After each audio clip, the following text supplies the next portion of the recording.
มาสั่งคือทวิตกับไปทองแก้วกับคนนึกว่าสิมีผู้มาปฏิบัติธรรมหลายก็ตำหนิคันหูว่าสิมาหลายกับสั่งศาลาใหญ่ก็ดีได้เนาะบัดเฮ็ดมาแล้วแสดงว่าคนมันเกิดหลายย้อนบารมีธรรมของผู้มาปฏิบัติแนวของแม่ทองแก้วแนวของครูบาอาจารย์แล้วก็บารมีธรรมคำสั่งสอนพระพุทธเจ้าที่ถึงทรงสอนไว้ในบรรดาชาวพุทธบ่ว่าอยู่ประเทศลาวอยู่ต่างประเทศได้มาฝึกปฏิบัติตามหลักคำสอนของพระพุทธเจ้าตัวนี้เป็นใจความสำคัญเนาะแต่ว่า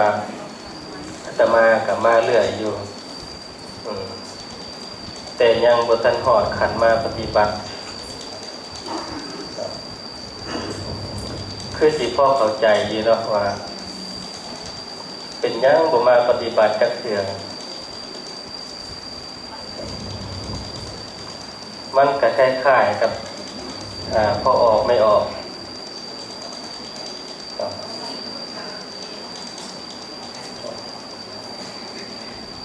ก็คล้ายๆกับ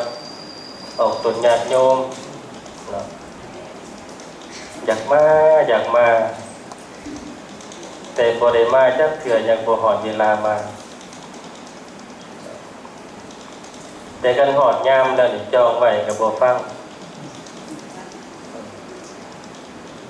ไม่ออกคือกันฮอดยามเลยพอออกจองไว้ก็บ่ฟังมาจนได้นั่นคือเวลามันเหมาะเวลามันพอมันเป็นจังซั่นนะแต่ก่อนนี่ไผเคยมานี่มีบ่มีก่อนผู้รู้จักสักแต่พอเวลามันพอบารมีมาถึงแล้วทุกอย่างมันไปโดยอัตโนมัติอยู่ซื่อๆก็บ่ฮอดหลัก38ได้เป็นจังซั่นได้ไอ้ที่ว่าบารมีนี่สำคัญคันเราสะสมบารมีพร้อมแล้วบารมีธรรมมาพร้อมแล้วมันก็เป็นไปเองปฏิบัติก็ง่ายแต่ก่อนนี่แม่นจะไปตักบาตรไปวัดก็ยังยากเนาะบ่ว่าแล้วมาหลัก38นี่มันยังไกลโพดลงจากคันเพลอยู่วัดข้างๆเรือนก็ยังลงบ่ได้จักมันเป็นหยังมันฝืดๆเครื่องบางเทื่อก็บ่คือพ่อแน่ก็มีอันนั้นแสดงว่าบารมียังมาบ่ถึงมันก็เลยมองข้ามไปบัดกรรมมานี่หลัก38ทุกอย่างมันพร้อมบารมีธรรมพร้อมอยู่เซกองก็มา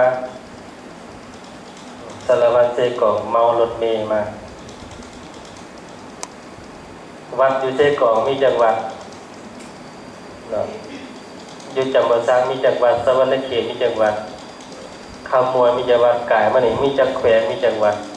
เป็นหยังบ่พากันแวอยู่แถวนั้น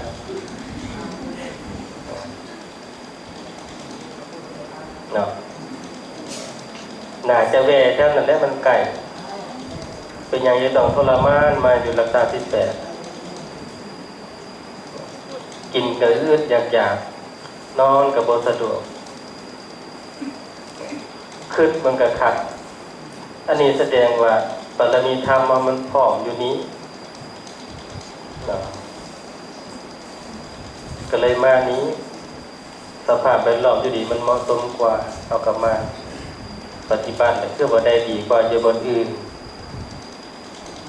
ดีได้ในความรู้สึกของเขานะ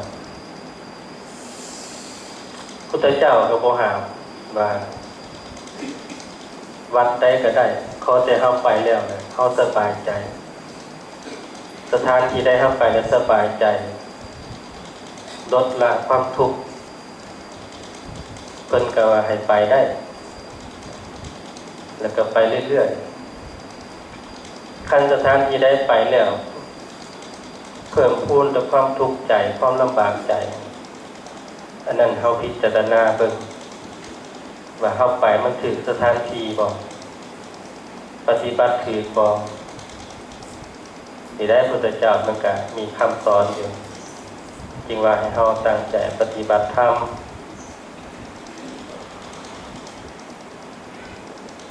ธรรมะของพระพุทธเจ้ามีหลาย80,000 ธรรมขันธ์หลายบอนก็ว่าปฏิบัติคือบ่คือกันเนาะหลัก38ก็แบบนึงบ่อื่นก็แบบนึงวิธีการอาจจะต่างกันแต่ว่าผลได้รับคือกันบอนว่าจิตใจสบายลดละความทุกข์ได้เอิ้นว่าลดละอบายมุขได้ตัวนี้ได้สำคัญบนเป้าหมายเดียวกันแต่ว่าวิธีไปอาจจะต่างกันผู้ใดมีความฉลาดก็ใช้วิธีการถือแล้วก็ไปไว้ก่อนบางวัดก็ใช้วิธีการไปทางโค้งบางวัดก็ไปทางตื้อ